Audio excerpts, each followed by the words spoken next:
masa bulan telah berganti. Bulan suci kita telah tiba. Telah datang masa pengampunan bagi hambanya yang menjalankan.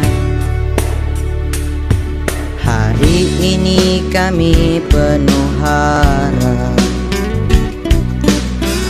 Apa yang kami perbuat,